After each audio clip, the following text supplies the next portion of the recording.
Kathleen and I and the rest of the team here at NLP Seminars Group International, I would like to welcome you all. I'm John, for those of you who I have not met yet. And I'm not going to take up much of your time here this morning first, because I want to turn this right over to my very favorite guy in the world. Would you please welcome Dr. Richard Bandler.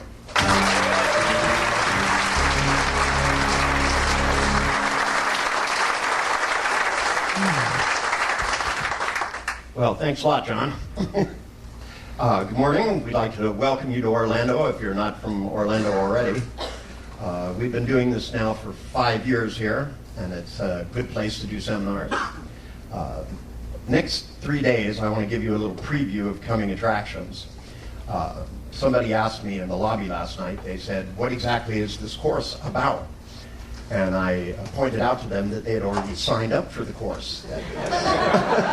So at this point, it really didn't make a difference.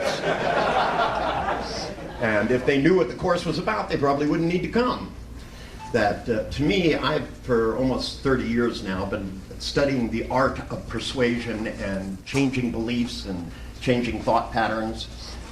Everything from studying good salespeople to studying shaman, to studying hypnotherapists like Milton H. Erickson and insurance salesmen like Ben Feldman.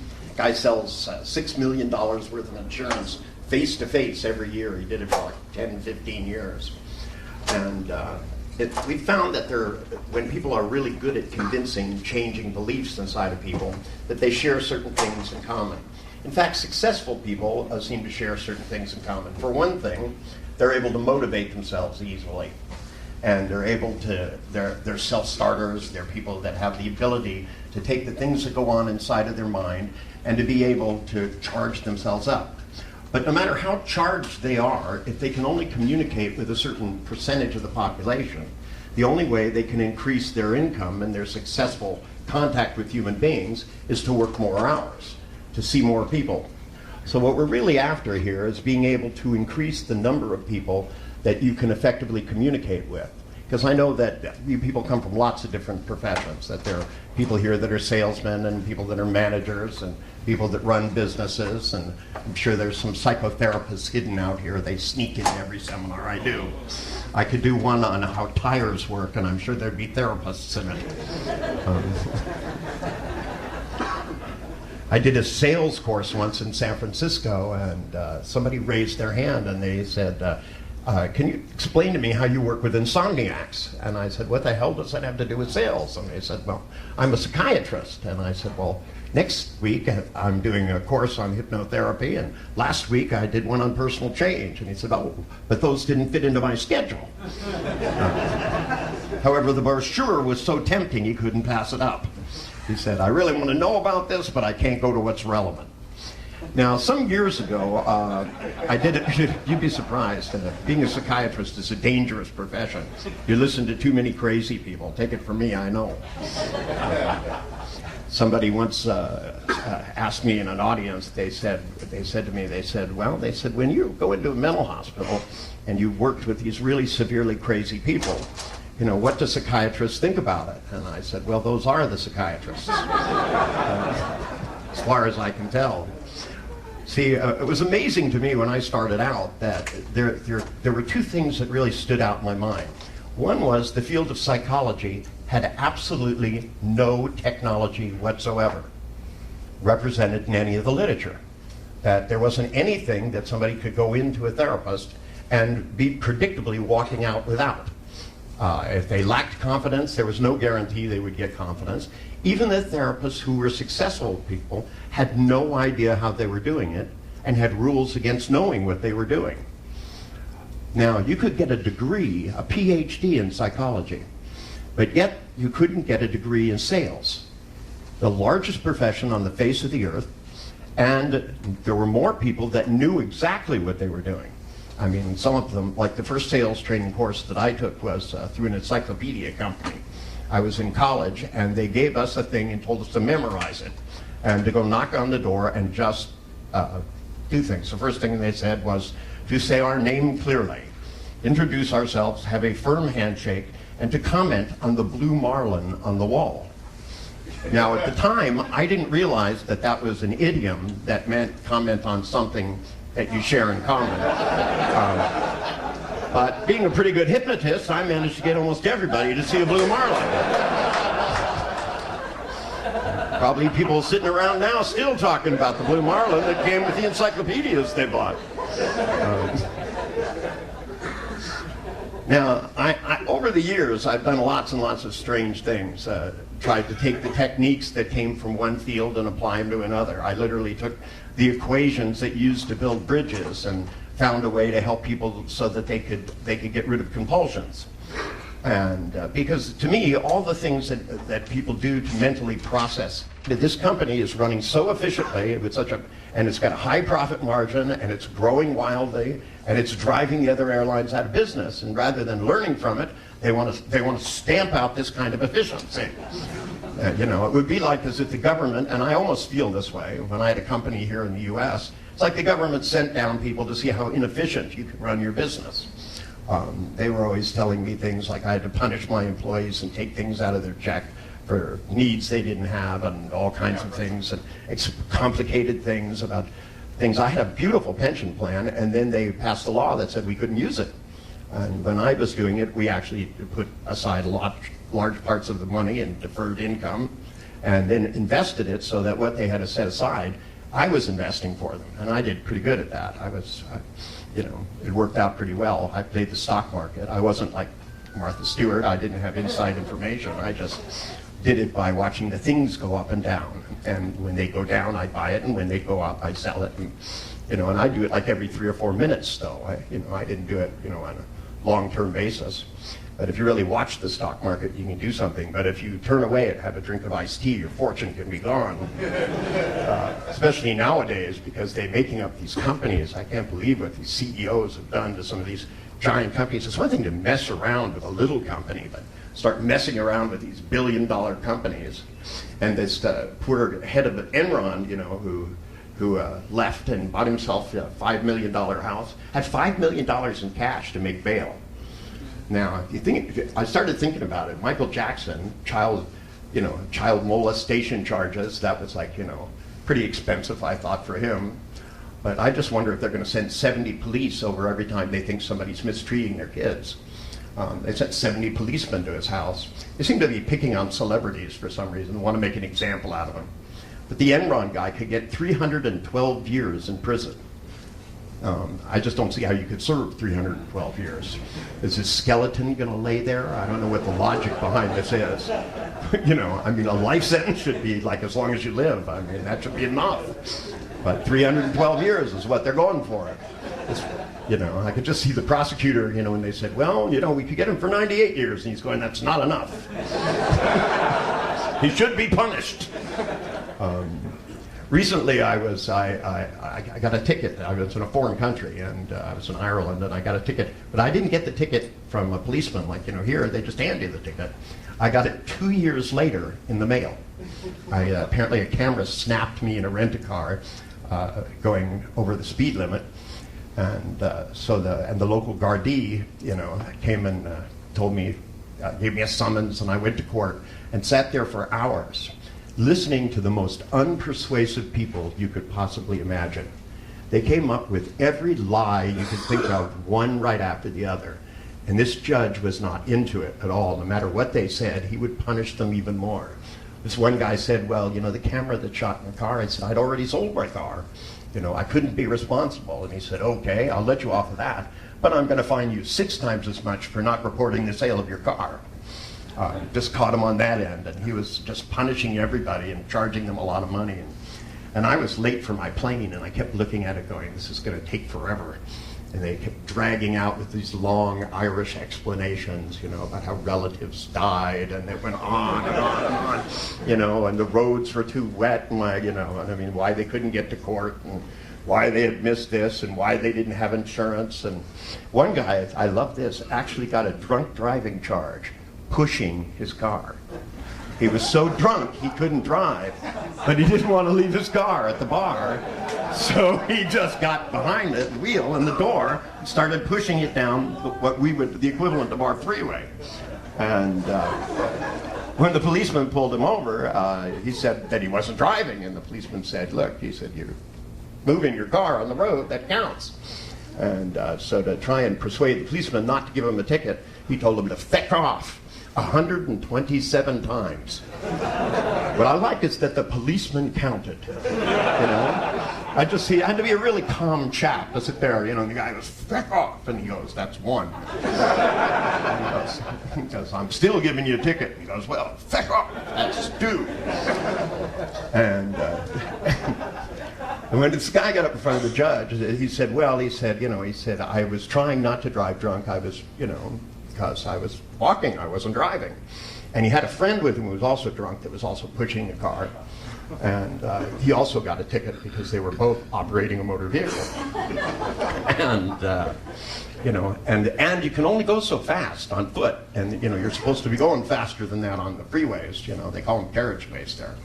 And so here they are at 3 in the morning pushing this car down the road as fast as their little feet could carry them drunk. And they were still having trouble staying in the lane, apparently. And this guy tries to cop to this judge. And this judge, if you just sat there for a few minutes, there was no way this guy was going to go along with any story you told him. Because the more they lied, the more he charged them. And I mean, one guy got charged that, equivalent to about $900 US, when the fine would have only been 80. If he would have just said, I'm guilty, they'd have charged him $80. But the guy just kept giving a bigger and bigger line, and he didn't have the feedback to look at this judge, which is shaking his head no. The more he lied, the more he shook his head no. And finally they called out my name, and I just stood up, and he said, is there a Dr. Bandler here? And I stood up and I said, yes. And he said, what exactly are you a doctor of? And I said, well, I'm a doctor of words. I have a doctor of letters.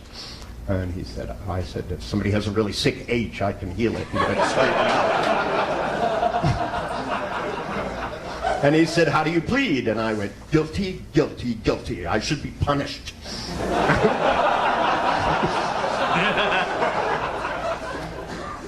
Suddenly his whole demeanor changed. And he said, come on up here. And he said, why were you going too fast? And I said, because I thought I could. That's why.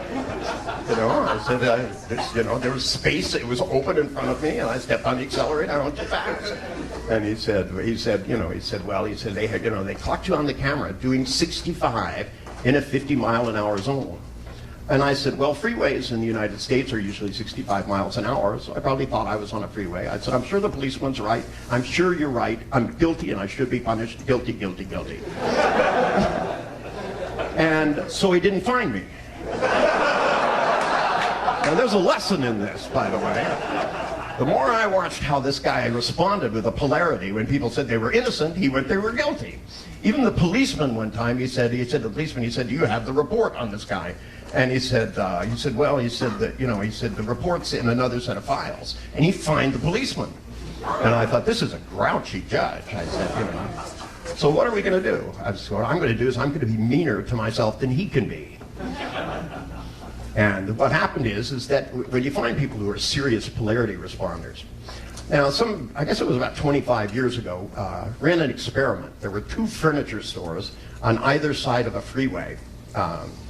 And they were both big, gigantic furniture stores, and the guy that owned both of them, they were the same furniture store. The only reason he had 2 is if you missed the turnoff to get off to one, you couldn't really go to the other one. You'd have to go like miles and miles and miles. So, to sell more furniture, he built another store on the other side of the road. And he went in and he said, look, if you can do sales training for 1 day with my people and increase their sales, he said, then we'll give you this big contract. So I went in and I figured in 1 day what could be the things that I could teach them. And the first one I taught them is the simplest lesson of all. If people come in and you say, what are you after? That's different than if you say, what are you looking for? Because if you ask them what they're looking for, you're assuming that they make visual images and they'll go and think. But as they stop and ask the vague question, what are you after? If they stop and go, let's see, it tells you that they're making visual images and, trying to find something to match. And if you don't have that in your store, you're going to be in trouble. So it makes a lot of sense to put something up there other than what they have. And if you watch where their eyes move and you listen to their language, they'll use words like look and see and show and imagine and perspective. Whereas some people will come in and when you say, what are you after? They go, well, I feel I need a couch, my old couch is just getting a little rough around the edges, and I'm looking for something that's soft and smooth. And when people use kinesthetic predicates, if you use kinesthetic predicates, they feel better. Now the same thing is true when you have people that when you say, what are you after? And they stop and their eyes shift down and to the left, and you pretty much know they're talking to themselves. One of the things to do, by the way, is to not interrupt them, but to stick things in. That's what I do. I stop and I say to yourself, and fill in the blank. I'll stop and say, like somebody like Robert here, I'd say, I stop and I say to yourself, Robert, I really need a whole new living room. And they would go, yeah, maybe I do need a whole new living room. Right. And I go, well, if I show you something that you haven't seen before that makes you feel good, then maybe you'll change it. And maybe you just wanted a couple of chairs. But, maybe you should do something where you get where you treat yourself a little better. Do you see my point? You always get a yes to that, by the way. One of the things that's a good thing, I always found out that if you kind of stack yeses on top of each other, they build up after a while.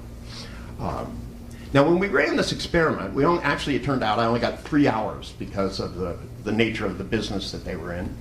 And I told them about visual predicates, and then I asked them, I said, what's the most difficult thing you have to deal with?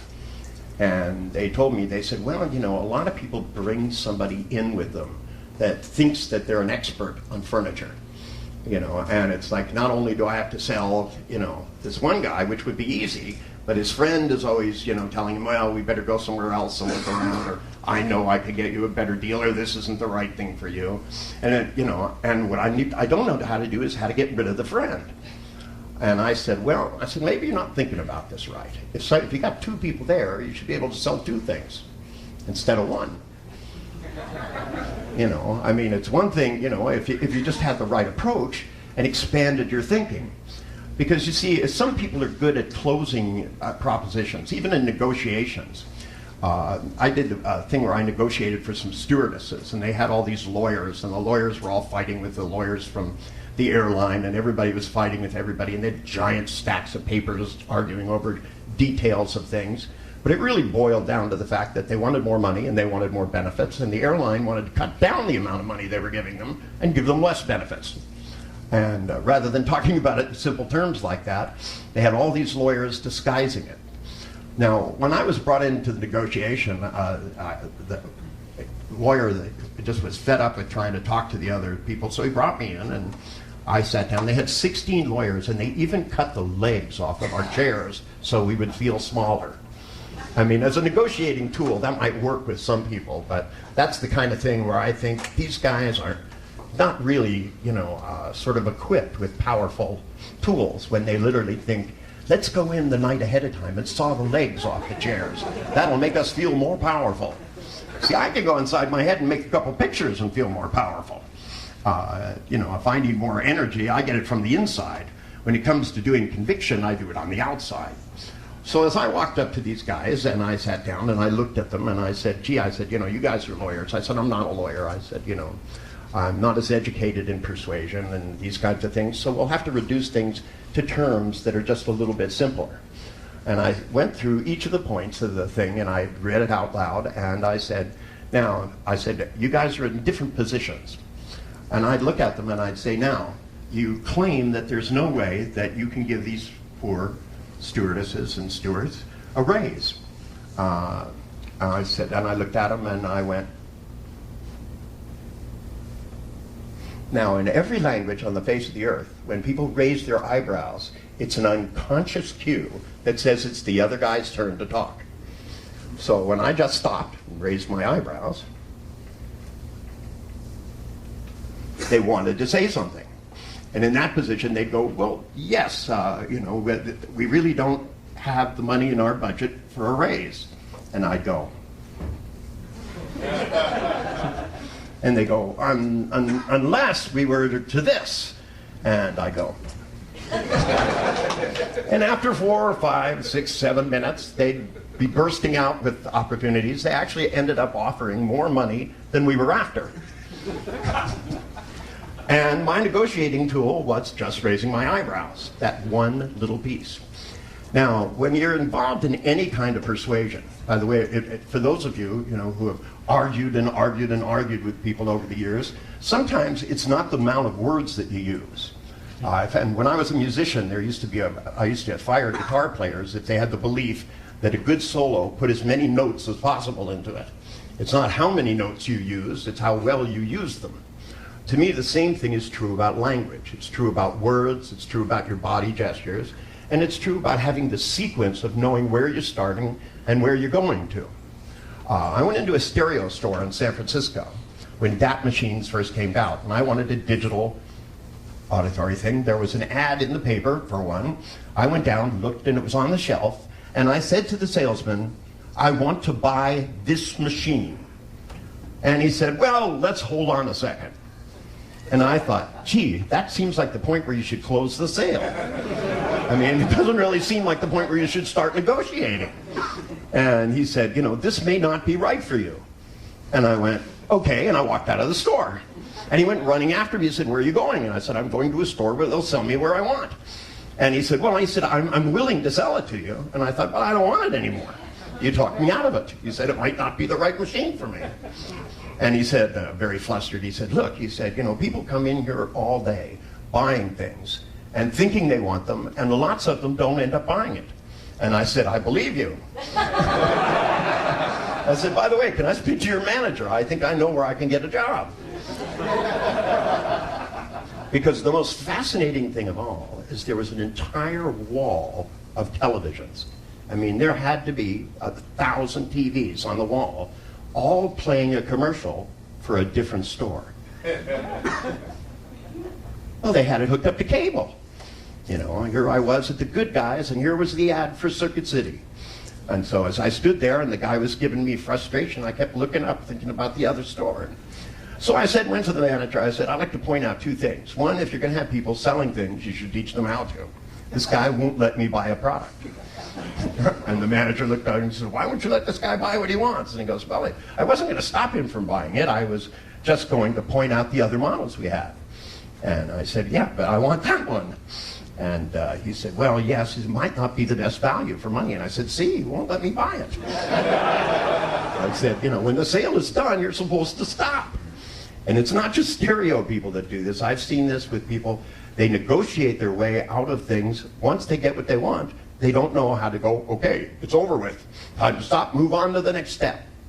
Now, I went to probably about 60 or 70 different sales training courses to find out what people did. Some of them had like 3 language patterns. There's Tommy Johnston. He knew about tag questions, didn't he? So he knew that you could pace both sides of a dilemma by using words like, "Well, you say you can't afford this. Can you?"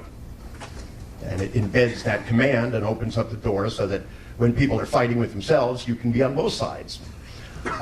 There was interesting things. There was all of them had this thing that said long steps. There was one where you had to get attention, and then you had to this, and then you had to that, and you had to this, and you had to that. My sales training course is a lot easier. Induce a state of want and desire, point person at product. Because to me, if you can do that, you pretty much can sell people pretty much anything. Now also, you have to be able sometimes to induce doubt. Because when people are certain, people's certainty, a lot of times will stop you from even being able to open the door to start something. Now, I had a friend whose dad owned a car lot, a Mercedes lot, back during the big OPEC oil crisis, when people decided that they couldn't buy cars that used gasoline. Funny how the gasoline is everywhere now, that it's more expensive. But at the time, people believed there'd never be gasoline again. So they were all running out and buying Toyotas, and literally for 2 months they hadn't sold a car. And I went down and I said, "Look," I said, "I need a hobby." And I'm not really into golf or tennis. I said, "Can I sell cars?" And his dad said, "Well, you have to have a license." He said, "You could sell the car, but somebody else has to fill out the paperwork." And he said, "Let me introduce you to the guys that work for me." And I have to tell you, it was one of the most depressing places I've ever been in. The salesmen were there, face down in the desk, right? They introduced me, and they looked at me, and he goes, does he want to buy a car?" And he said, "No, he's here to sell cars." And they went, well, there's already 5 of us and we can't sell any cars. And I looked around, here are all these big, beautiful cars. And I thought, Jesus, that's weird. And I said, can I have the keys to this nice 450 SLC? And the guy said, well, yeah. And I said, all right. I said, I'll be back in a few minutes. And I left. I came back 45 minutes later with 3 people who wanted to buy the car. Because obviously there was no one on the car lot buying cars. So I figured the first thing I had to do was leave. It just made sense to me. So I brought them in and I gave each of the salesmen somebody, and they sat down and started filling out the paperwork. And we did a little negotiating on price, but mostly these guys weren't worried about the price. They just were dead set on buying the car. And the salesman almost undid the whole thing. And one of them guy goes, well, why do you want the car now? And the guy goes, because I love this car. This car will make me happy. And finally, one of the salesmen took me aside and he said, Richard, where did you find these people? And I said, at the country club, of course. I said, who the hell else can afford one of these cars? I went into the country club, I parked the car out in front of the bar, opened all 4 doors, walked inside, and said, who here wants to be happy for the rest of your life? Very few people that would say, nah, fuck, I tried that before. My last life, I was happy the whole time, man. And I still died, I had people raise their hand. I said, well, come with me. And I went out and I pointed at the car. And immediately they said, oh, I'd love to drive a car like that. But, the price of gas. And I said, well, yeah. I said, the price of gas. I said, the price of gas, big deal. I said, you either can afford gas for your car or you can't. But, if you go out and you spend $15,000 on a Toyota, 2 years later, you have nothing. You buy a nice Mercedes, 10 years down the road, it'll be worth what you paid for it or more. I said, it's not just one car. I said, you're buying a lifetime of cars. You'll be able to sell this car and buy another beautiful car. You'll have a whole lifetime of beautiful automobiles for the rest of your life, and the price of gas will go up and down. But it's not going to be the determining factor. I said, if you're trying to save money on gas and you don't think about little things, I said, by the way, because I tried something. I went across the street from his car lot, and there was a Toyota lot and some other Japanese car lot, and they had balloons and flags out. People were walking all over the place. And I just stood on the sidewalk, watched the people going by, and as they went by, I'd go, hi. I go, you going to buy one of these cars? And they go, well, I'm seriously thinking about it. And I go, I said, well, you don't have children then, do you? And they went, what? And I said, if you have children? They go, yeah. And I go, well, you don't like them then?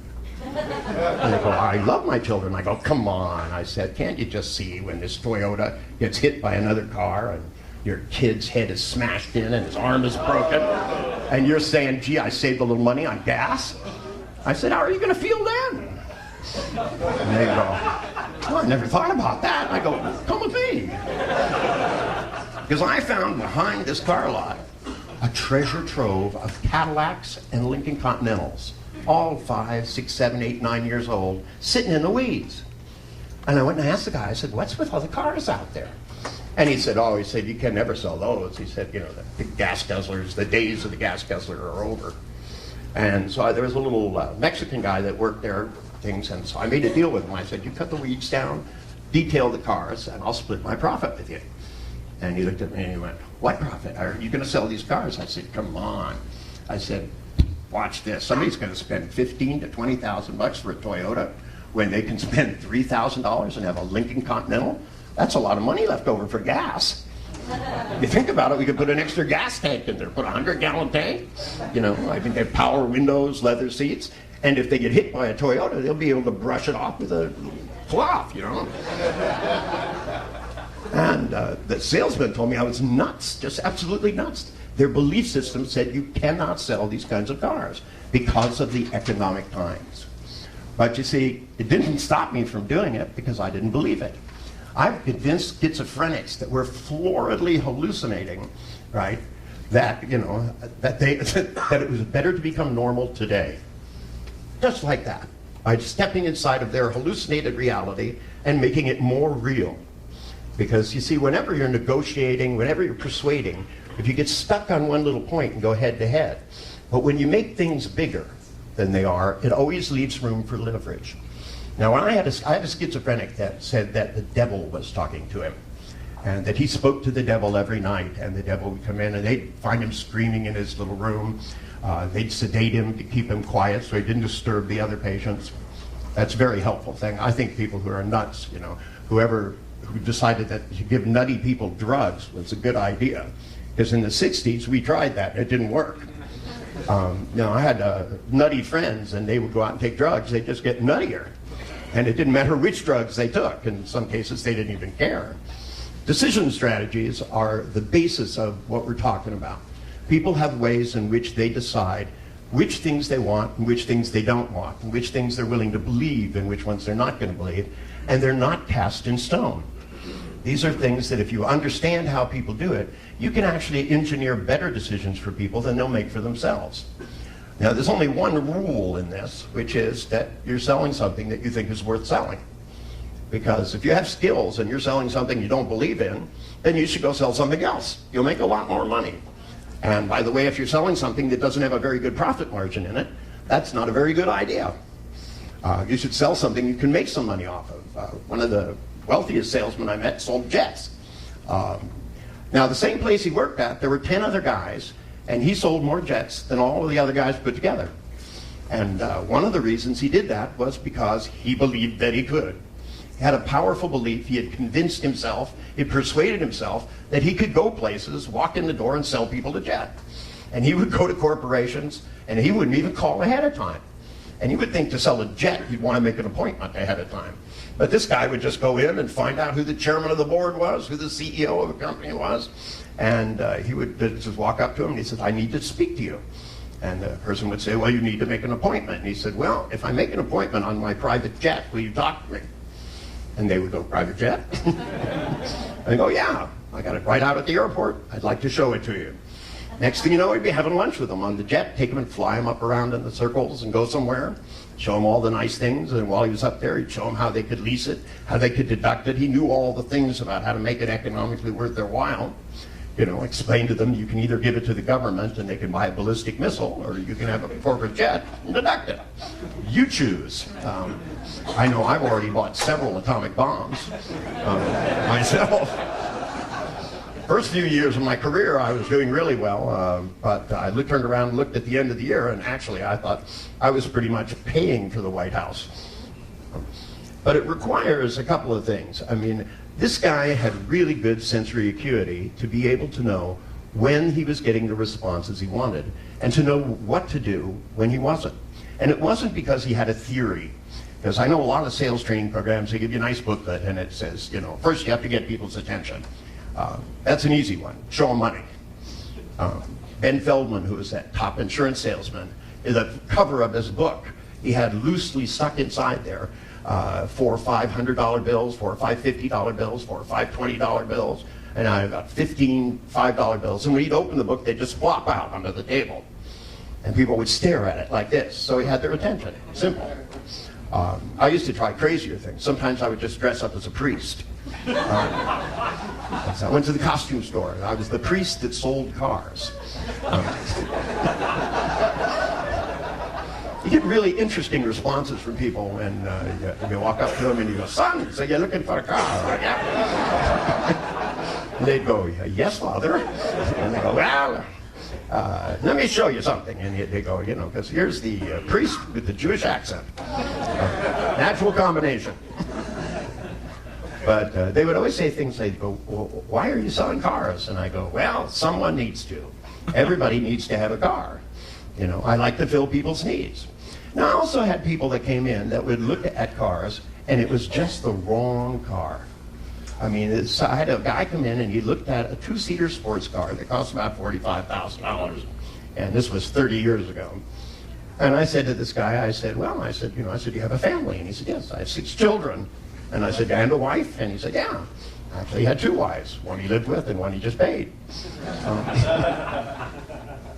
But I said to him, I said, "Do you have another car that you're planning to keep?" And he said, "Well," he said, "I have that." And I looked over, and he had that old Volvo station wagon with the wheels falling off of it. It wasn't that old, probably 6 months. But I said to this guy, I said, "Look," I said, "if I sell you this car," I said, "where are you going to put your kids?" And he went, well, he said, I thought I'd just keep the station wagon. I said, I thought you didn't like the station wagon. And he said, well, it's not that I don't like the station wagon. He said, I don't like this station wagon. And I said, well, maybe what we should do is get you some other kind of car. I said, come with me, and we got in the Mercedes, and we drove over to another car lot. And I took him inside, and we found the car that I thought was perfect for him, a big Country Squire station wagon, and with that aluminum block V8, and it was an Oldsmobile in those days. Very, very fast for a station wagon. It's one of the biggest production engines that they had built. And I sat down, and I negotiated with the salesman for him. Now, one of the things that I've always had an advantage over car salesmen in this country is that I can read lips. I didn't do it on purpose. I had some hearing difficulty at one time, and I did it out of necessity. But it does come in handy when you watch them through the window, and they go in and talk to each other about how they're going to take advantage of you. And when they come out, you repeat it to them. Verbatim, because they're always going, checking to see if you put some kind of a bugging equipment in their office, But I negotiated a really good deal for this guy. He got the car, and he kept saying, why are you doing this? And I said, because now you owe me. And he said, what? And I said, are you happy with what I did? And he said, yeah. And I said, now, I lost the sale. I could have sold you the wrong car, so you have to find other people who will come down here and buy cars from me. And he went, I do? And I said, of course you do. I said, otherwise you'd feel horrible every time you looked at your car. And I don't want you to have to feel bad when you look at your car. I want you to feel delighted. And every time you look at it, think who else you could send to me. As I won't take advantage of them, I didn't take advantage of you. Now, it's been 30 years, and I still get calls from the guy who's the car lot because people won't buy cars without me okaying the deal. I got a call about 6 months ago, and he goes, there's one guy who bought a Mercedes. He's now on his 5th Mercedes, and he still every time has to check with me to make sure that it's okay. And to me, this is an important thing, because when you're in a business, you want to build up the kind of loyalty that makes it so that as time goes on, you do less work, not more. The big mistake is if people don't increase the number of people they can close deals with. And this is especially true if you're a manager, because you're not just selling something and then it's over with. You have to do it every day. So if you have 4 or 5 people you can really communicate with, but you have 30 working for you, then maybe you can really get these motivated and you can get these to carry out your instructions. But what's stopping you from doing the others is not something with them. Because as soon as you build the belief that if you vary your behavior, you can be able to communicate with a wider range of people, increase your close ratio, make it so that you'll be able to negotiate with a wider range of people, be able to motivate a wider range of people. What's going to happen is then you can start to focus on what I think is a good model, which is to be able to cut down the amount of time you work by at least half and increase your income by at least 4 times. When you have that in mind as the structure of what you're doing, then you have to become more efficient, which means you need to be able to do things in less time, and you have to find ways of being able to make sure that you don't have to increase the number of leads or the number of people. You don't have to keep firing people and training them. You can find ways of adjusting your own behavior to communicate with them. Now, I have to admit some people are just a pain in the ass and aren't worth that. But percentage-wise, that's not that big a percentage. I think that what happens is that most people are locked in to the way in which they think, and they don't know much about checking how other people think so that they could put things inside of their mind in the way that's easy. Now I have a little experiment. By the way, some of you are going to try and take notes, and I don't think that'll help you here. Let's do it with raw experience, because if you have to pull out your notebook when you go out in the field, then you'll be like me selling encyclopedias, where I pulled out the thing and I said, "Hi, it's very nice to meet you. My name is blank." And by the way, that's a beautiful blue marlin you have on the wall. Would you like some encyclopedias? But see, what really will work is if you start to compare the difference between how you think about things, because all the things that have to do with building beliefs, persuading people. If I can persuade the schizophrenic, right, to get out of the hospital and live a normal life, as I did for 20 years. Now, I went to great lengths to do it. I wouldn't have to work as hard as I did then, but in those days, I owned a research and development company. So I had the boys bring down a laser. And we brought down a fog machine, and as night, and I had to fix up his room a little bit. It's a nice thing about having a few physicists to work for you. We put in some mechanical stuff. The movie The Exorcist had just been out for a while. Gave me some good ideas. And as the night, well, it did. As the night fell, you know, because I walked out, I thought that movie was one of the funniest movies I ever saw, and everybody else looked like a whiter shade of pale. They bought into all of that. It just scared the crap out of people. Yeah, it was like that movie Jaws. I got so much business from that movie, you wouldn't believe it. There were people who wouldn't take a shower in Kansas. I mean, phobia installation, man, a powerful piece of work, you know. I had them lined up outside. I used to do just groups of phobias. I mean, you know, there was people, you know, there was a company that I was a consultant for that had diving equipment that was doing about $100 million worth of business a year. And when Jaws came out, the next year they did 16 million. I mean, it just, bam, knocked the bottom out of it. And it kept getting worse because it kept coming out with more and more of these movies. Every sequel that came out. And they actually participated in the production of the movie. I mean, this is not thinking. Now, there's also some things that people are just not paying attention to. I saw a commercial on TV. You guys will love this. They describe these beautiful appliances, and then they stop and put up a big sign and said out loud, "No interest until 2005." And I lost interest immediately.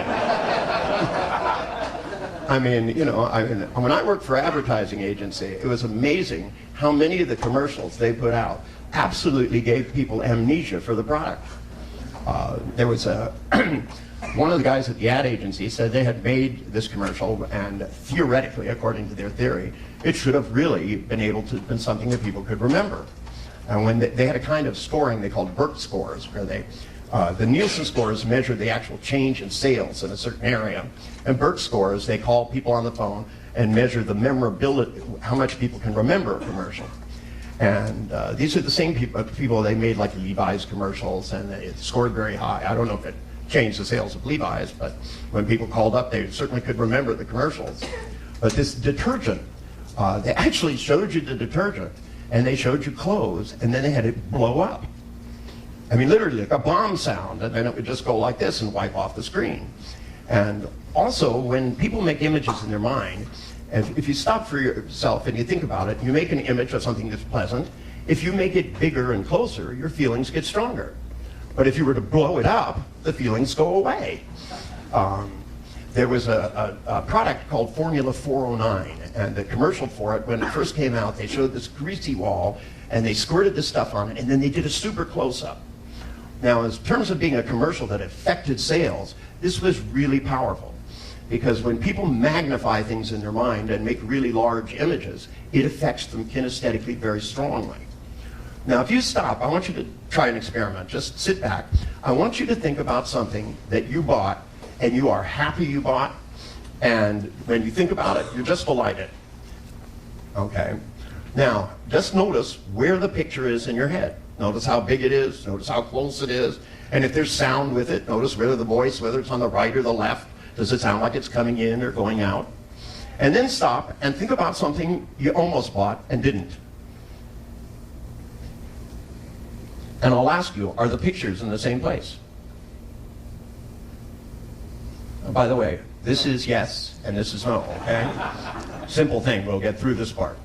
Now the other thing is if you think about something, and we've all done it, where we bought something and it ended up in our garage. Closets. Some of us even have storage sheds filled with these things. These are what are usually called bad decisions. At the time, something, you know, something about it seemed right, but probably, if we'd have thought about it long enough, it's something we wouldn't have bought. I know that, you know, sometimes I'm an impulse buyer. I'm the worst person. I'm so hypnotizable. It's what made me learn about hypnosis so quickly. It's like it doesn't require sophisticated Milton Erickson techniques. All it requires is a shiny object, and I'm gone. You know. When I first met Milton, I decided that the best thing to do would be to be in the deepest trance I could possibly go in, because I thought I would learn the most. I later learned that hypnotists fight to stay out of trance. I don't know why, but for some reason they think that makes sense. But when Milton looked at me, he went, "This is this guy's waking state." Calibrated to it, and then began to do everything under the sun to try and put me into a deep trance. Now, I grew up in the 60s, and, you know, altered states were a way of life with us. You know, I was part of that generation where they told us every day in school that the world was going to end. They had us practice. You know, I lived in California, and you could see out of the windows there was Moffett Field and Ames Research and Lockheed and Fairchild. You know, I was at ground point zero. And some rocket scientists got the idea that it really made sense for us to practice being bombed by atomic bombs to give children a sense of security. So they would fire off. They had one thing for the school that's burning down and one for an atomic bomb is about to land. And and everybody would get underneath these little desks and put our hands over our heads for like 5 minutes and pretend that the world was ending. It's no surprise to me that as a generation growing up, most of us just went, well, fuck it. You know? Sure, I'll take one of those. Well, this makes me feel a lot better than getting under my desk and imagining the world is going to end. Now, I don't know who thought of this. I don't know if they're even still doing it in the U.S. You know, my kids are in their 30s now. But when my kids went to school, they did some very strange things. For example, my kids were sitting at home one day. I came home and I walked in, and they had bananas, and they were trying to put condoms on these bananas. And my kids were really young, too. One was like in the 2nd or 3rd grade, you know, and he was trying to force this condom on the banana. And, you know, and he said, Dad, he said, can you help me with this? And I said, well, what exactly are you doing? And he said, well, you know, he said, they told us about women getting pregnant, and that if we put a banana with a condom on it, that the woman wouldn't get pregnant. And he said, well, I'm having trouble getting the condom on the banana. And I said, well, next time don't peel it first. Now, how that relates to sex, I'm not sure. But, you know, if you skin the penis first, then it's going to be very hard to get a condom on it, I guess. I don't know. But I went down and I said to this teacher, I said, I'm not really opposed to sex education, but I'm a little confused about having this little monument next to your bed. I said, because if I'd have put a banana next to my bed with a condom on it, I would have never had 2 children. And she said, no. She said, we just want them to know how condoms go on. And I said, but you don't want them to know what it goes on. And she said, well, not till they're older. And I thought, Jesus, this is as scary as the stuff they tell you when you're kids, you know. Like think about Santa Claus, you know. That always frightened me, some fat guy coming down the chimney. I didn't even have a chimney, and it scared me. You know, I kept looking for the chimney in the house, you know, because it was in all the things. And that midnight slaying thing, I don't know, Freddy Krueger stuff. I didn't get the gist of the story, you know, because I was Jewish, and, you know, we don't really get into that thing. But, you know, I had my gun out every Christmas Eve looking for the motherfucker. Riot punch shotgun out the window. I didn't stop doing that until I was 50 either. But you see, when we sell stories that go with things, and to me, you know, that's not a bad thing. It's not a bad thing to be able to change people's beliefs. Think of some of the things that psychiatrists actually tell you.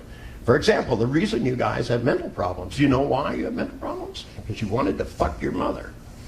Now, I don't know about you, but I never really thought about my mother that way. Now, a psychiatrist would tell me, well, you just repressed it, you know, and I would say, if I ever had that thought, I'd want it repressed. You know, excuse me, but I think that's pretty weird. They didn't call him sick man fraud for nothing. To me, the fact that this is prestigious knowledge. Now, when I came along, I was a 23-year-old kid, and I decided the entire field of psychology was wrong. Hands down, flat out wrong, and decided to build my own field in which people could get better quickly. And people with phobias could get over them today. And, you know, and I had a strange approach to things. I didn't use the scientific method. I used an old-fashioned method. I asked. I put an ad in the paper and asked for people who had phobias and got rid of them without therapeutic intervention and told them I'd pay them $100 if I could talk to them. And I sat down and I weeded out the ones that just were after money and didn't actually have the fears. Easy to test, by the way. One thing about phobias is you know they're there. But the same thing is true about people when they have desires for things, when they want to buy things, when they want to negotiate things. I mean, whether it was the stewardesses or the airline, they need each other. And that's the basic fact. And the question about, how they're going to end up and how well these people are going to work for them, and the process of how they negotiate their wages shouldn't be based on what's convenient at the time, and it shouldn't be based on what lawyers think they can get away with. It should be based on something that reciprocates, so that the airline doesn't go bankrupt, and at the same time, the people have a good wage and also like working where they are. To me, I've gone in so many places with so many disgruntled employees, and I won't do business with them. I don't know how many of you have ever been in a hotel, and because I stay in them a lot. Some hotels you go in and they seem to have the same employees every year, and they're happy and cheerful. And some, every time you go, everybody there is different. They change personnel like they change clothing. I did a training program once for the Chart House, which owns Burger King. And when they laid out what their problem was, they said, look, we have a 200% turnover in management every 6 months. That's just horrible. And why is that? Because they're not paying them enough? I don't think so. I think it's because they make them feel bad working there. That when you make people feel really good, then, and you provide them opportunities so that they can continue to do better, that you'll get loyalty in exchange for it. I don't think it's a hard formula to figure out. But by the same token, when people, like one of the guys that has one of the franchises for McDonald's is very, very successful. Put it inside a hospital, good place for it. Children's hospital even. And it's also next to a college and all these other things, and the place is just swamped. It's almost as busy as the one in Moscow. And when the guy goes into work, right, when he goes in, he drives in a Rolls Royce. Gets out, he has a chauffeur, and he gets out, and he goes and walks around his hamburger stand, and the people look at that, and go, like that. Next thing you know, they're stealing money out of the thing and stuff, because instead of buying himself a cheap car to drive in and dressing like they do, the guy opened up Oracle as software, put his office in the same place everybody else's. They all had cubicles, he just took a cubicle. Didn't need a big office to hide in because he wanted to run his company. And in exchange for that, he got great loyalty from people because he set a good example himself. I find that, it always amazed me that with clinicians, that how many of them, when I had in training seminars over the years, that the first thing I had to convince them of is that they could change before I could get them to try new techniques. And they would literally be embarrassed. I'd show them how to take 7 or 8 minutes and get rid of a phobia. And they'd say, well, I could use this with new clients, but I just can't walk into the clients I already have and use this technique. And I go, why not? You don't want to change and set a bad example for them? And they'd say, well, they'd want to know why I didn't do it before. And I'd go, oh, and you could tell them because you didn't know it before. I mean, it seems simple enough. I mean, if you look at somebody and you say, I'd like to try something new. I did training of headhunters. This is an interesting profession. What these people do for a living is steal employees. And the more valuable the employee, the more they're worth. And especially, in some very technical skills, and also, when you're talking about vice presidents and stuff, by the time somebody has run a particular part of a corporation, that the amount of investment to have somebody have the years of experience is valuable. Some people will not leave a company just based on money. It's surprising what they offered. There's one guy who's an expert in some nonsense about floppy disks years ago. And the training company, we set up a thing where we put telephones all around in the room and we put loudspeakers. And I had these guys call the person that they were the least successful with. And they would always go, well, I'd like to tell you about somebody that I did a really good job with. And I said, you don't have to tell me about that. You already know how to do that. Let's take the hardest examples, and instead of looking at them as failures, let's look at them as the opportunity. Because if you can change your behavior and close this sale, then it opens up this whole wide range of things where you're going to be more successful more of the time. So when he called up this one guy, this guy was absolutely amazing. I've never heard anyone speak as slowly as this guy did. Because he called up and he said, my name's Fred Schwartz, and he said, I really wanted another chance to get a meeting with you to talk about this opportunity at this other company. And the guy said, well, Fred,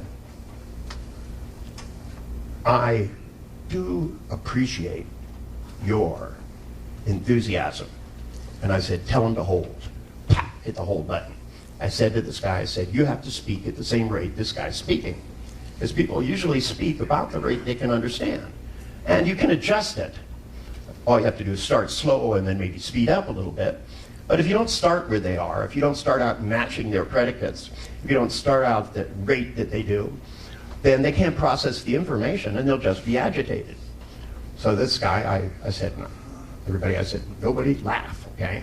And everybody, and once they got over that, I passed out towels so they could put it over their mouth and pressed the button, and the guy got back in and he said, well, I would like another chance to speak to you.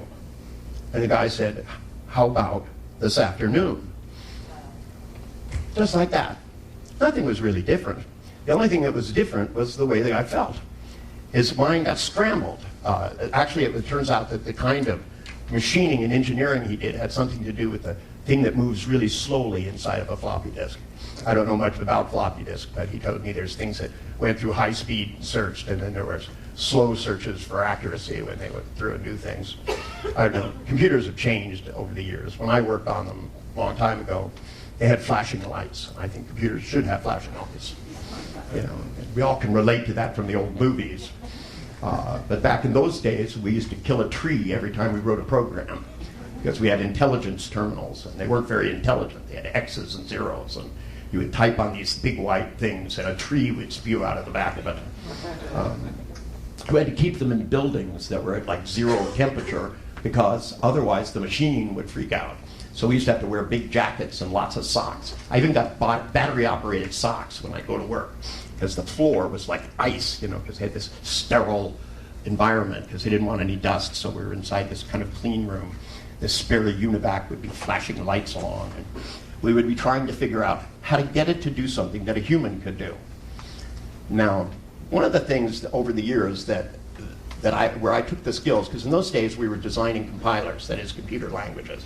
They had some, but they weren't very interesting. They had things like Fortran. Any of you who have ever studied Fortran know that really it's probably the best way to give yourself a migraine headache that exists. You could take human behavior and model it with it, but it's so complex that, you know, it's good for things like accounting, but it's not really good when you want to get into the kinds of things people use computers for now. I saw on television, they have a little computer that translates your dog's barking into English. Well, yeah, which must really confuse the dog, I would think, most of all. The dog goes, woof, when it goes, I'm hungry. And, oh, it's fascinating. My dog, I just got to understand what she was saying anyway, because, you know, she has different sounds for different things. I mean, just like humans do. Humans have different sounds that they make, even before they speak. They go, let's see. Now, I don't know how psychologists miss the thing about accessing views and representational systems and why it is that I found it, because I was just watching and listening. They claim to be observant, and they missed something this obvious. Because if somebody comes in and you're going to negotiate a contract with them, one of the things that to me is important is to realize that the way in which you package the very information that you give them, if you have only one way, if all you can do is say your name and comment on the blue marlin on the wall, there's only a certain number of people that can hallucinate that blue marlin, and therefore there's only a certain number of people you can sell to. On the other hand, if you can begin to understand the difference between the images you just made. Now, if you stop and you think there was the thing you wanted and you're totally delighted with, and the picture is in one place, literally point to it with your finger.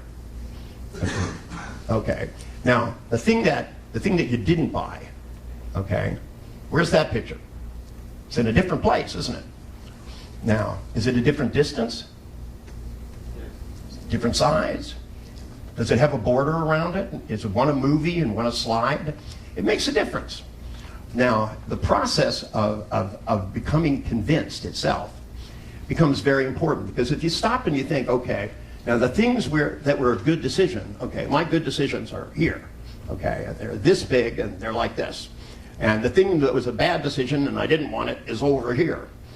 Now, what happens if you're a salesman and you go and you convince somebody of something, and then you sit them down at a desk and you slide the contract over here? What's going to happen? Suddenly, even though you were both on the same, tuned in together, you'd agreed upon everything, and you slide this thing in front of them, and suddenly you notice their face change. Go, well, maybe I should think this over. It's happened to anybody who's been in sales the last minute. When I discovered it was as simple as keeping that clipboard up here, I go, handy thing, a clipboard, because I would hold the clipboard up there in the right place. In fact, I discovered if I didn't have the product, sometimes I could show a contract or a brochure that just where I held it made all the difference in the world. In fact, if I held it at a certain distance and began walking closer and closer, there's a large percentage of the population that actually switched from being unsure to being certain, depending upon the distance of the images in their mind. Now, when I decided to take the skills of the things that I had done working with schizophrenics and psychologists, because people have always said to me, they said, you must have encountered such resistance from the field of psychology. And the truth is, I didn't. Because once I gave them things that actually worked, things they could try and do, and it actually had an impact, they became very good and loyal clients over the years. That psychiatrists sent me all these wonderful patients because I said that, I said, I want to try other things. And they literally, I'd say, okay, I know what to do about phobics, but I'd send them a list. Can you send me depressants this week? And then the following week, I want people, who are obsessive compulsives. And because a psychiatrist told me obsessive compulsives are incredibly difficult to work with. And when I stopped and thought about it, I said, look, if somebody is compulsive, all you got to do is get them on the right track. And that the problem is that you're not asking them to be compulsive enough. Because, you see, all of the kinds of beliefs always collapse on themselves. People who are uncertain are sure about it. So when I get into a negotiation with people, I've negotiated with people and they've come in and they go, look, I'm absolutely sure that there is no room for us in this deal. There's no way. I was negotiating with a magazine when I had an R&D company to make the magazine, the first one to have some holograms in it. And the people at the magazine said, look, they said, it's going to be too expensive. It's too radical of an idea. No one else has done it. And I just don't think that our board is going to be able to take this step and be first. We're not that kind of magazine. We don't have an image of being innovative, and our readers don't want innovations. And I said, and you're sure about this? And the guy goes, absolutely. And I said, well, then you should be sure enough to be unsure. And he went, well, yeah.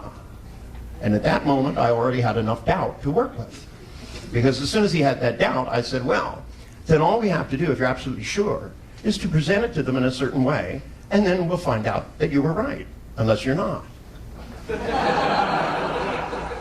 And I said, you wouldn't want to miss a really good opportunity.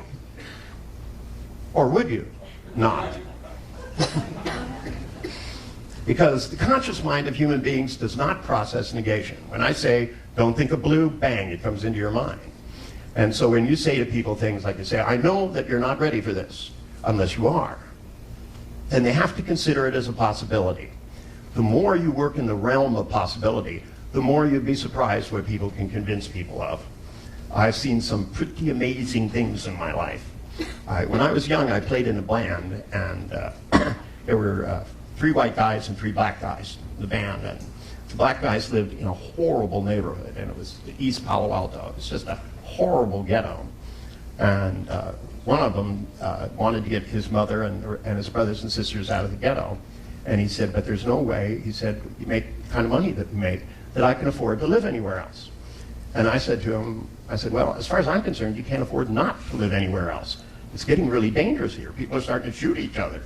I said, what you really need to do is to convince, someone that they should let you live somewhere else for the same price you live here. It's got to be possible. I said, there has to be somebody out there. There are banks everywhere. They should be able to arrange this for you. This whole system is out there. And he said, but I don't have a credit rating. He said, I don't have a normal job. And I said, yes, but if you have imagination, you can create paperwork. That's what paperwork is. Paperwork is just imagination. Ask the people who are running Enron. Now, sometimes you can become a little too imaginative, but in the case, we tried doing things because, you see, all he had to do was to go in with the right attitude and with the right paperwork. So what we did is we created record contracts. I set up a record company and made contracts with him.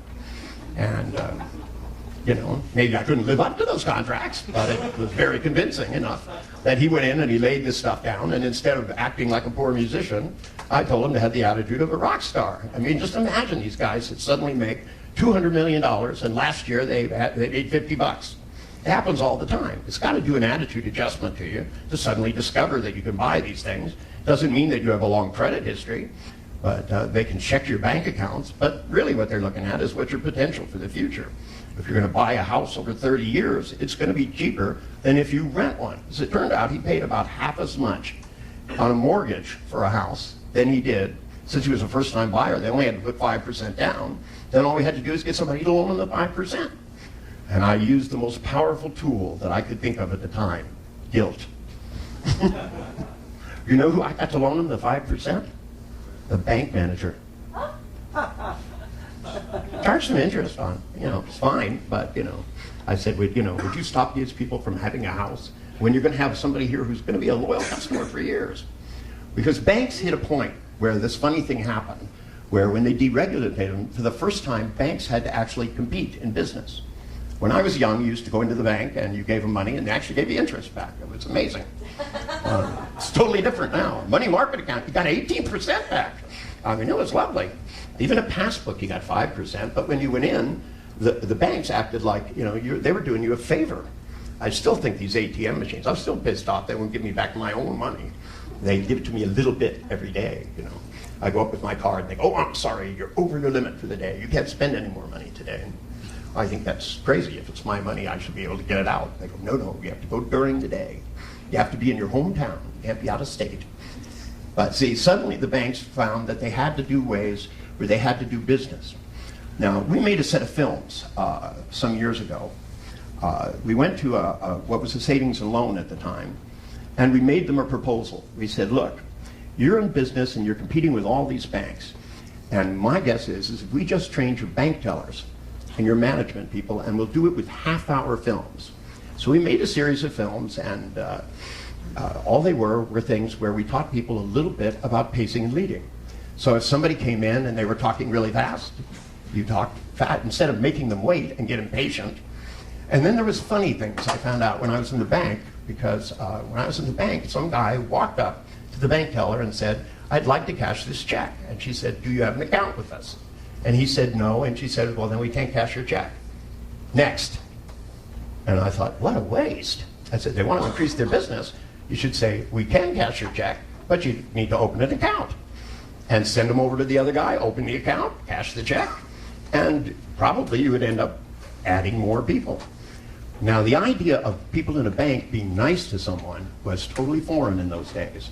You know, that now they start having commercials where they're going to be your best friend and know your name and all these odd things. I'm not sure I want a banker to know my name. I just want them to do what I ask, you know, when I go in. The only person I want to know my name is the loan officer. So when I go in and say I would like to borrow some money, they go, oh, it's you again. Sure, how much do you need? Next time, don't bother coming in, just call. They do make mistakes, though. You have to check things. I borrowed $100,000 over the telephone one time when I had a credit line, and I told them to put it into my account. And the loan officer said, no problem, it's all the paperwork. Just come and sign the paperwork when you come in next week. And next week I went in and I signed the paperwork, and I went over and tried to cash a check, and it bounced. And I said, how could it bounce? You just put $100,000 in last week. And they looked at my account and they said, no. They said, yeah, you haven't got that much money. You only have like $5,000 in your account. And I said, well, I already had that. So I went back to the loan officer and I said, did you put the money in my account? He said, yes. And he went over and he pressed buttons and he said, it's gone. And I said, that was fast. This is before electronic transfers even. And they searched and they couldn't find it. And then suddenly my son came up to me at the end of the month. And he held out his little Christmas club and he went, wow, Dad, banking's really cool. Look how much money I got.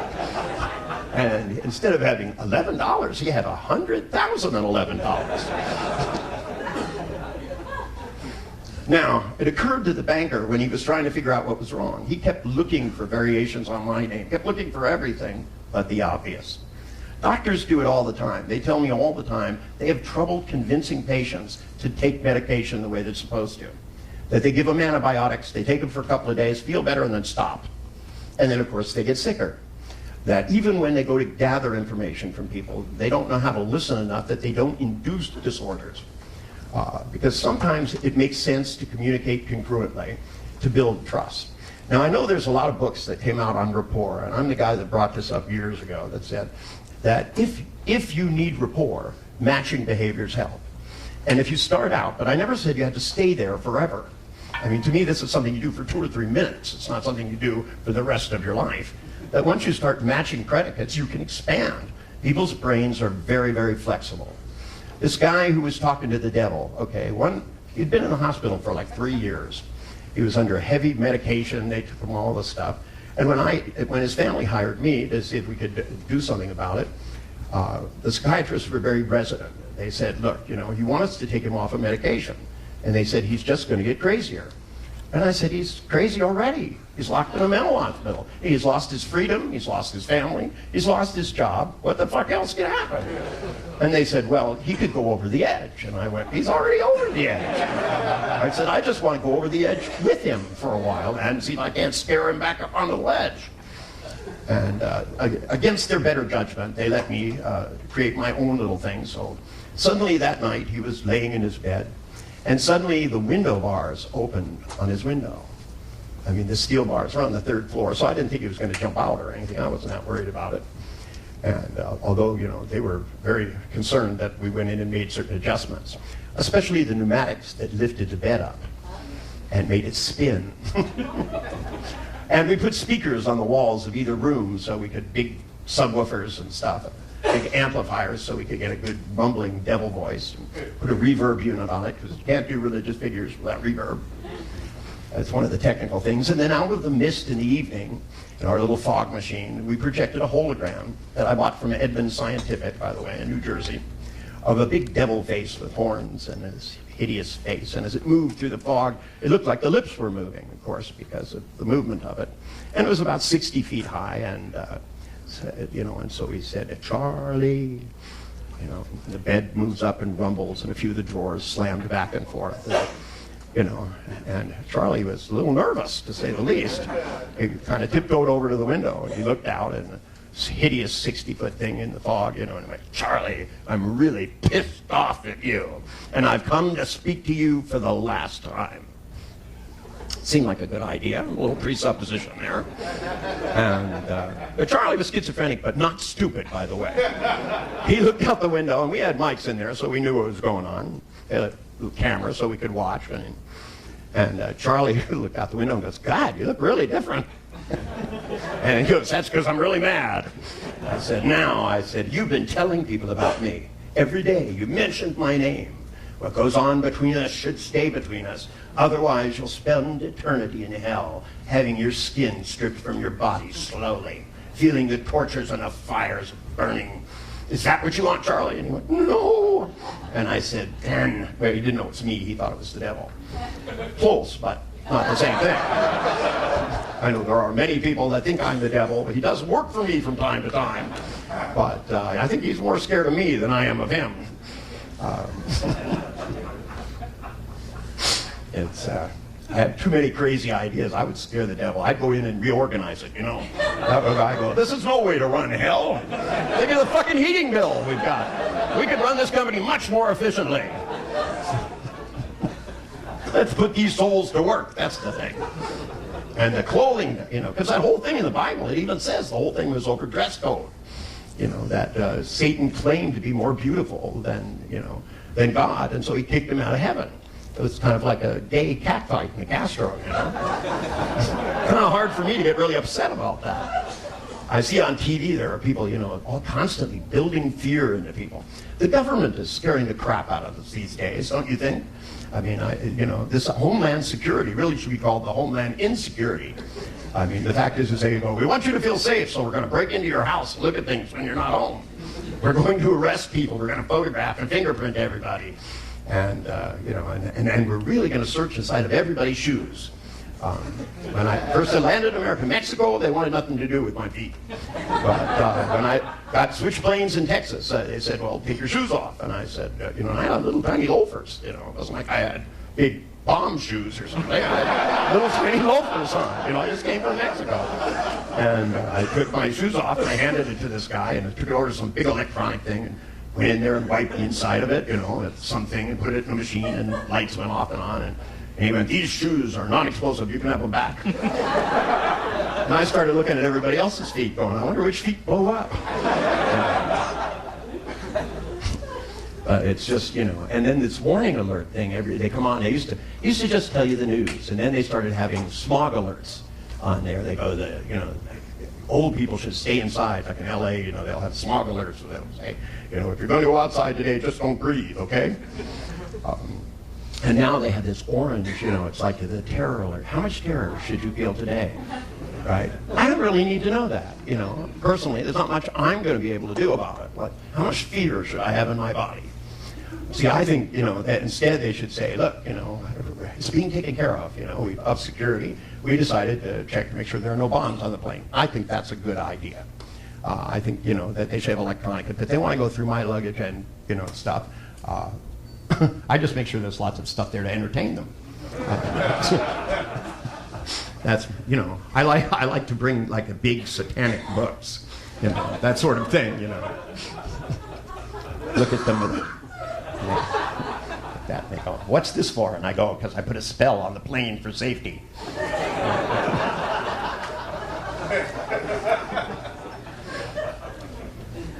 And they always look and they go, "Are you serious?" And I go, "No."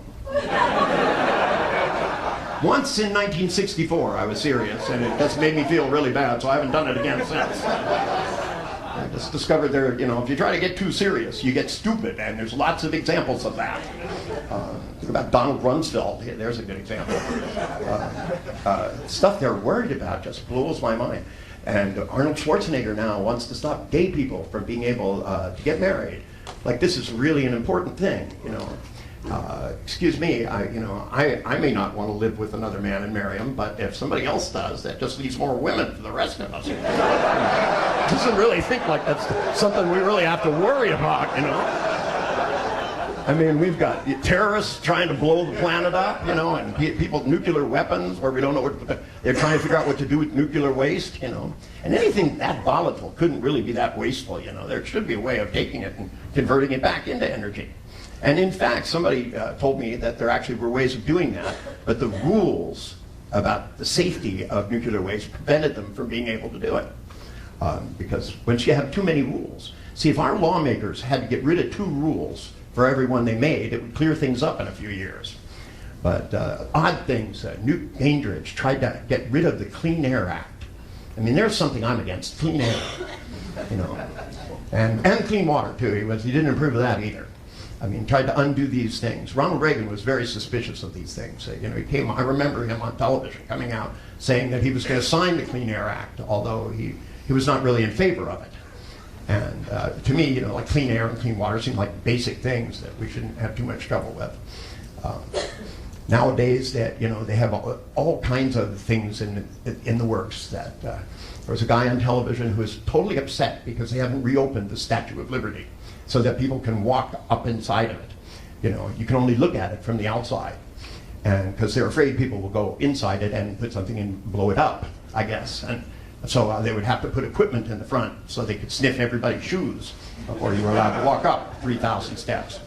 To me, but it would cost $5 million to be able to make it so that people could walk up inside this woman's skirt. And I just don't see what the fascination with this is, you know. I mean, it's, you know, there are places where you can do that for like $50. There are some places you can do it for like $1, you know. To me, that when people become fixated on these things and start, I mean, this guy talked about it as if it was a national disgrace. And I mean, he was violently upset. You could see him, and he was arguing with some other congressman who kept going, well, you know, he said, you know, we've allotted a bunch of money for parks this year, and maybe we'll do it some other time. And he said, well, he said, yes, but he said, millions and millions of people visit the Statue of Liberty, and just think, now they can't go inside it. He goes, that's a national disgrace. I think a national disgrace is the fact that we haven't focused on the things that give us freedom, especially the freedom to do business the way we want, and the freedom to be able to live the way we want. I mean, to me, you know, there's lots of things that I don't approve of in this world, But that doesn't mean that I think that everybody else should have to live the way I do. In fact, I wouldn't wish that on a lot of people, to be able to think of things. Now, I don't think people should be locked up for being crazy. I think if we're going to lock people up for being crazy, we should start with Congress. That would be a good place to start and work our way sideways.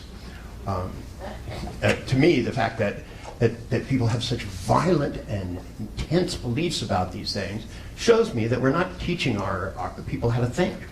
In schools, when I started developing things for the educational system, one of the proposals that I did, I was young and idealistic, I have to admit.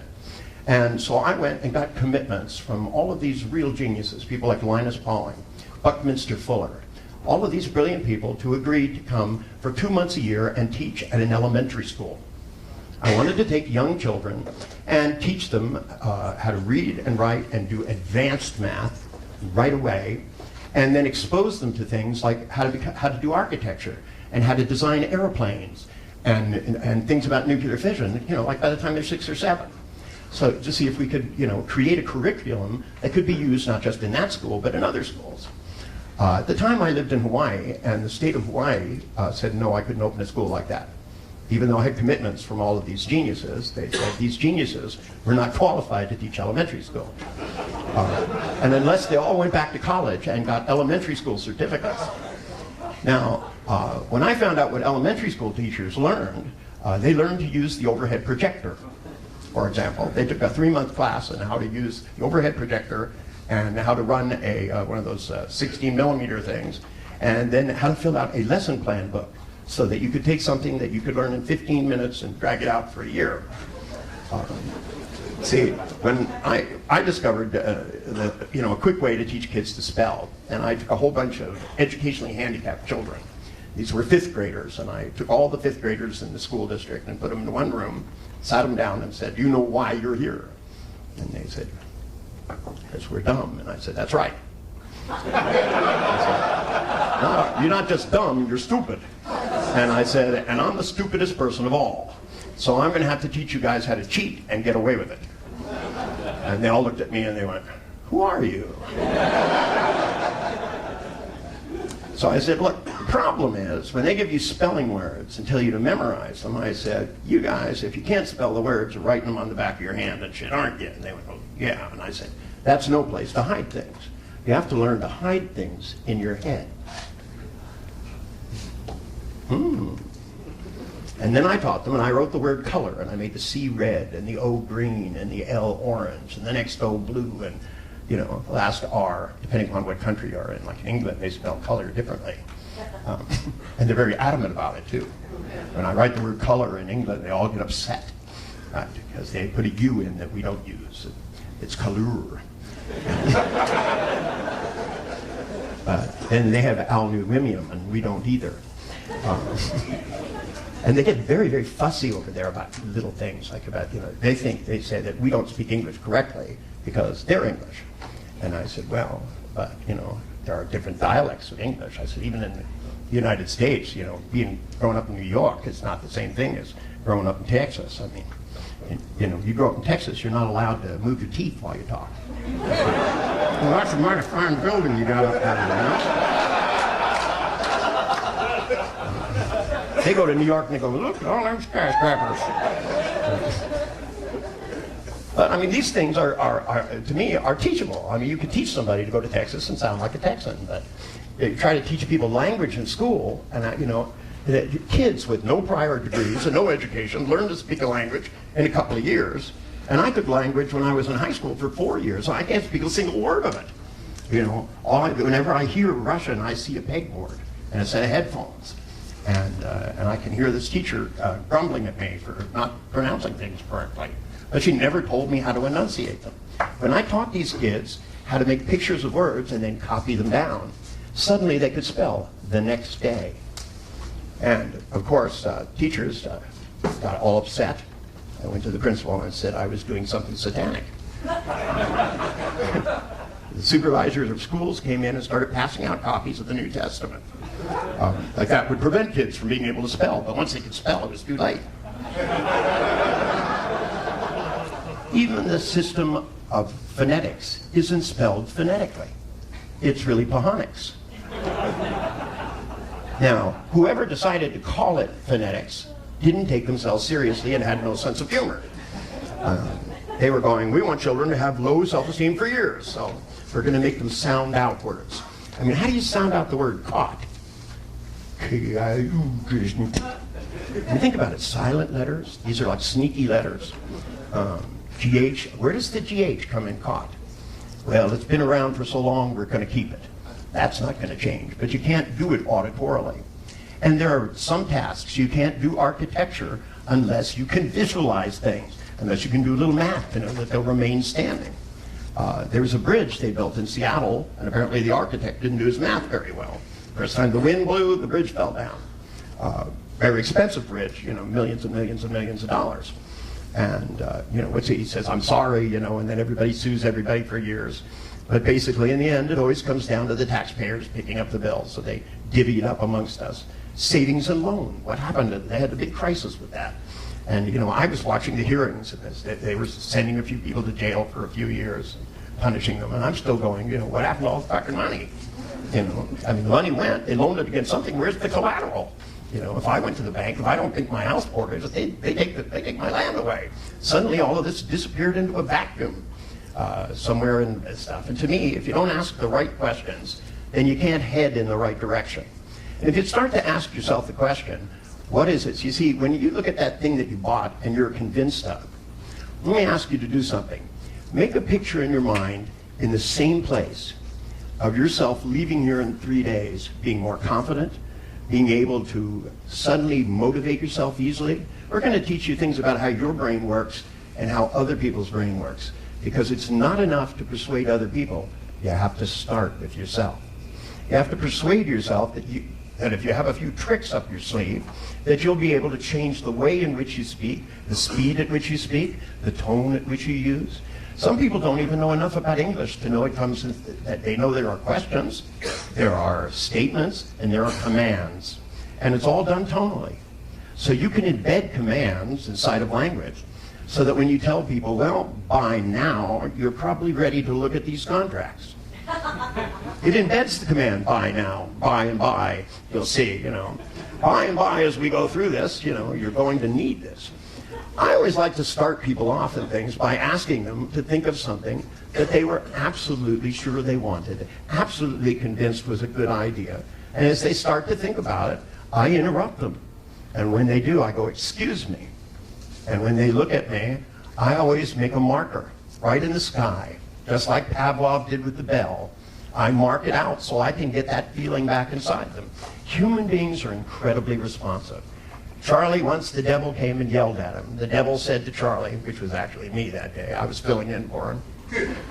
I said, I want you to look over on the table, and suddenly a light illuminated, and there was a huge book. And I said, Charlie, I want you to look at that book, and I want you to study my book, and I want you to spread my word to everyone every day.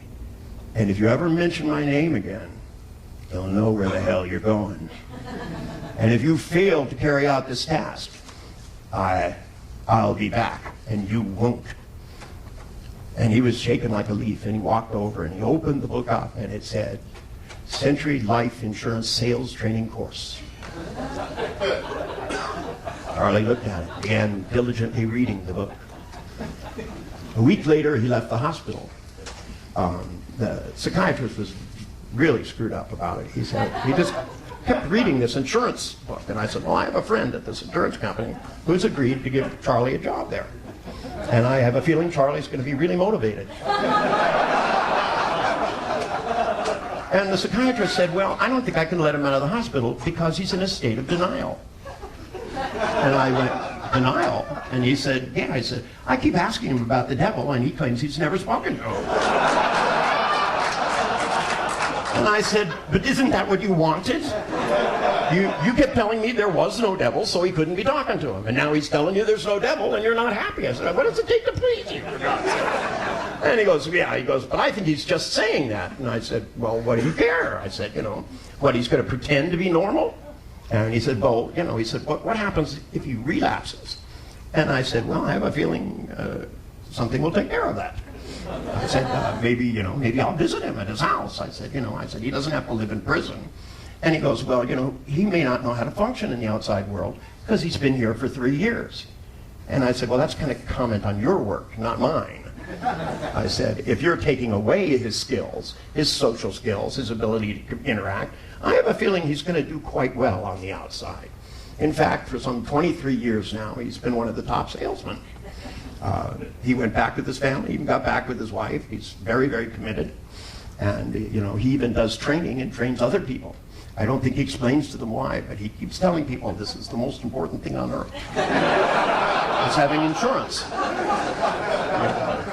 Boy, he's up at the crack of dawn, he's out there, you know, and when he tells people about it, he puts his whole soul into it, one might say. I mean, people really listen to him, because if you yourself don't have enthusiasm, if you yourself are not powerfully convinced of things, then you're not going to be very good at what you do. And it's not something that just happens to you. It's not like, you know, a lot of people say, well, you know, some things I really like doing and some things I don't. But where do you think that comes from? Just think about the things people do for fun. Do you know people jump out of airplanes for fun? I mean, when it's not even broken. They just go, hey, it's Tuesday. Let's go up and jump out of an airplane and watch the Earth plummet towards us at an ever-increasing speed, you know. And we'll take 2 parachutes just to be careful. Well, every once in a while, some people get so excited they forget to bring the parachute. I mean, it happens. I was in San Diego. They even showed it. This guy was filming. But his video camera, he put the tape in the video camera, forgot to put the parachute in the bag. And he forgot that extra chute, you know, the one screwed up chute. He didn't even bother with that one because he had his camera case there. And he was filming the Earth and filming the other skydivers. And you can tell the moment at which his mind produced that phrase, oh shit. Because the camera goes like this and goes, looks all over like, you know, what can I grab a hold to? And at that moment, it's way too late. Some things require planning. And, you know, jumping out of an airplane, that requires a little planning. See, fishing is a little safer because it's really more up to the fish than the person. This is one of the reasons why I consider fishing the kind of sport that I'm into. You put the stuff out behind the boat, and the fish has to find it. You know, I mean, if the human had to chase a boat and find the hook, it would be more challenging, I think. But it's really up to the fish to find things. I was here in Florida some years ago, and another NLP trainer took me out on his boat. We went out into the Gulf, and we went out there, and we set lines out, and I was looking over there, and I was chanting incantations. And he said, what are you doing? And I said, I'm trying to give the fish a hint. And he said, well, I just heard on the radio that bad weather is coming. He goes, we need to go back in. And I said, okay. I said, are you going to reverse the course? And he looked at me and he went, course? And I said, yeah, of course. I said, what course did we come out on? And he went, I don't know what you're talking about. I only took 2 boating lessons. And I said, well, you should have taken this one. I said, how do you know which way to go? And he said, well, I just turn around and go the other way until I see some land, and then figure out whether I'm north or south. And then sometimes, you know, because you could, depending on the angle, you could get pretty far off. I happened to have looked at the course, so I had an idea, so I turned around, and as we went back in, we went right into the harbor mouth. And he was like shocked. And he said, well, how did you do that? And I said, well, if you look at where you were, then getting back there is not that hard. And with human beings, there's very, very familiar things. That the examples, and I want you to pick in your mind, there's kinds of people that you don't do well with. And I want you to pick in your mind 1 or 2 of those right now, because we're going to use them as a gauge as we go along to find out how the flexibility in your behavior makes it so that you look at these people not as trouble, but as food. When you can look at the same image, if you think about the last time you were with this kind of client, some of us have clients that when they come over, this when they knock on the door and you find out who it is, something inside you goes, oh, fuck, you know, not again. I used to have a psychiatrist that was absolutely beyond the understanding of me of how stupid a human being could be. He brought me close to 100 clients, sat there and watched me work with them, and still couldn't figure out what to do. He would call me on the phone over and over again and go, what were the steps for that phobia thing? And I'd go, I wrote the fucking things down for you. He goes, well, I have it here. He goes, but I just can't, I don't see how this relates to this phobia. As if one fear is different informed. He goes, well, you know, when you gave me these steps, it was for a fear of snakes. But this person's afraid of heights. And when I go, what's the difference? And he'd go, well, one is a high place and one is a snake. And I go, yeah, but they're both fear. And he'd go, well, yeah, of course. Because he'd go, snakes really scare me too. And I go, well, we're not talking about you. We need to, but we're not. I go, what you need to do is to start thinking about is what goes on in the human being. Because when we look at a client and we go, this is not possible, really what we're saying is the list of things I know so far won't work. So therefore, what else is there? Now, with some of the clients I've had over the years, I've discovered that just varying my behavior strangely produced results. Over the years, I've developed tools so that we can hone in a little quicker. I mean, when I went to this furniture store, these guys told me that certain things were absolutely impossible. And believe me, I've been over people's houses and seen their furniture, so I know that it's possible to sell anything. I remember going over one of my friend's houses in San Francisco and walking inside this place, and he spent $1 million and bought this penthouse and decorated it himself. That was the mistake. And when I went in, it was all I could do just to keep from being blinded by the colors.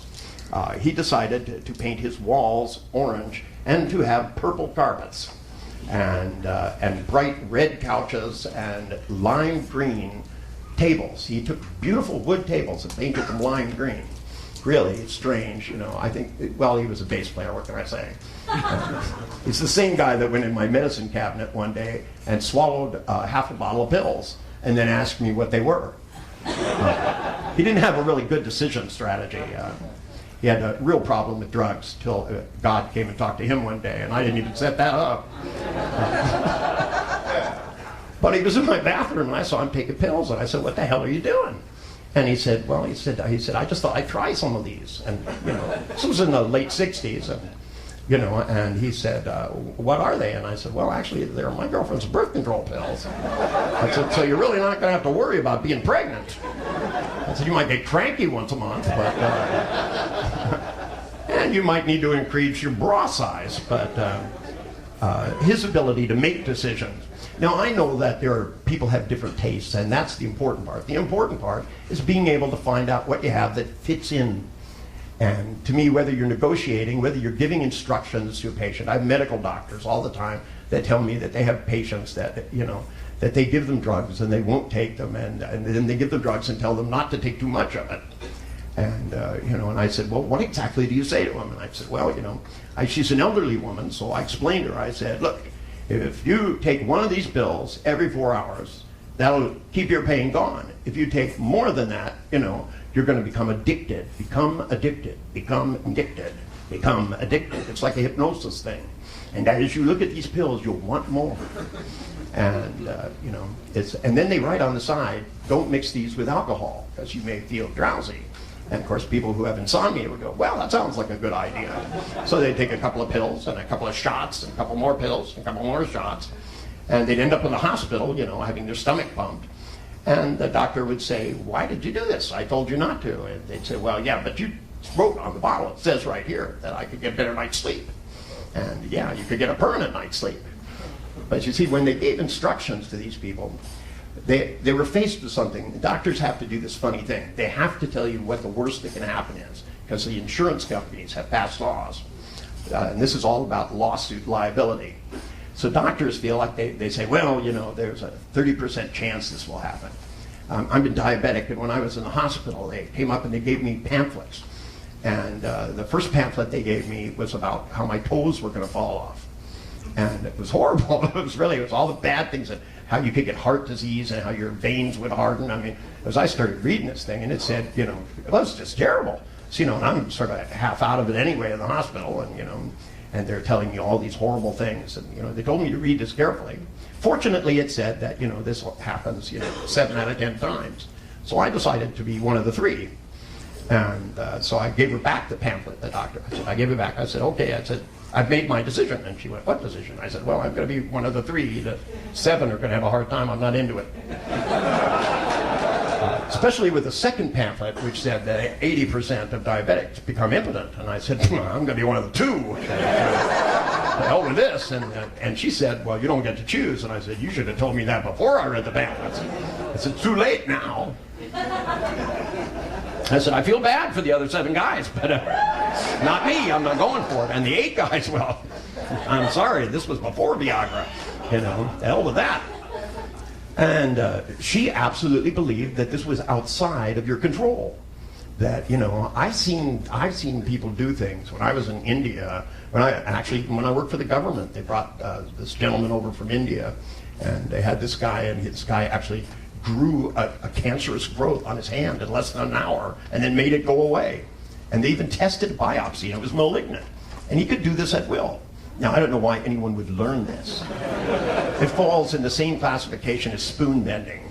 I don't have a real need to bend my spoons. You know, I mean, all these people that said, oh, God, you got to see Uri Geller, he can bend spoons. And I said, give me a pair of pliers, I can bend anything. A pair of vice grips, I can bend pipes.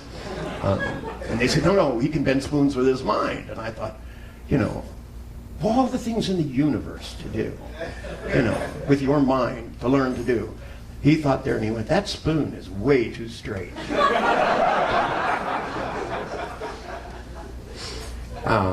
Now me, I'm a more practical guy. I like things that you can take and things that you can use. Now if you go back and look at the picture I asked you to make, can you put it in the same place? Let me tell you a little trick. Make the picture like just out here in a random place. Make a picture and see yourself being more confident. See yourself being self-motivated. See yourself being more relaxed and having a wider range of choices. And then take the picture and move it way off into the distance and snap it right up into the same place of the thing that you bought, the thing that you're happy with, and the thing that you're delighted with. Because I promise you this, if you try the things that we're going to ask you to do here, the worst that can happen is your job will get easier and you'll get more wealthy. And you'll have a lot more sex. Because that's kind of a persuasion thing too, if you think about it. I know that people are constantly coming up to me and going, well, you know, when I want to have sex, my husband doesn't want to have sex. And when he wants to have sex, then I don't feel like it. And I thought, God, how did you work that out? Seems like you should be able to get the timing a little bit better. But most people don't do it by communicating in a way. They instead think, this isn't going to work.